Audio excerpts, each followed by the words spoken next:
இன்றைக்கி நம்ம அரிசி சப்பாத்தி தாங்க செய்ய போகிறோம். இது கேரளா சைடு ரைஸ் பத்திரின்னு சொல்லுவாங்க. வாங்க அதை சிம்பிள் அண்ட் டேஸ்டியாக எப்படி செய்கிறதுன்னு பார்க்கலாம். ஒரு பேன் எடுத்துக்கோங்க, 2 கப்பு தண்ணி சேர்த்துக்கோங்க. 1 கப்பு அரிசி மாவுக்கு 2 கப்பு தண்ணி சரியாக இருக்கும்.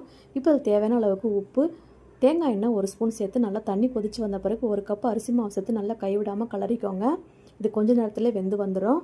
இப்போ இதை 5 நிமிஷத்துக்கு அப்படியே மூடி வச்சுருங்க, ஆறி வரட்டும். ஆறி வந்த பிறகு நம்ம கையை வச்சு நல்லா சாஃப்டாக பிசறி எடுத்துக்கலாம். நல்லா சாஃப்டாக பிசறி எடுத்தாங்க சப்பாத்தி நல்லா சாஃப்டாக இருக்கும்.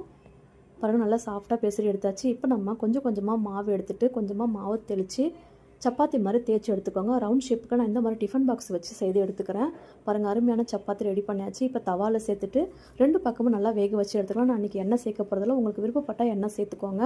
அவ்வளோதாங்க, சூப்பரான ரைஸ் சப்பாத்தி ரெடி பண்ணியாச்சு. சப்பாத்தி சாப்பிட்டு போர் அடிக்கிற டைமில் இந்த மாதிரி ஒரு தடவை ட்ரை பண்ணி பாருங்கள். டேஸ்ட் அல்டிமேட்டாக இருக்கும். எக் கறியோடு வச்சு சாப்பிட்டு பாருங்கள். டேஸ்ட்டு வேறு லெவலில் இருக்கும். கண்டிப்பாக ட்ரை பண்ணுங்கள். தேங்க்யூ.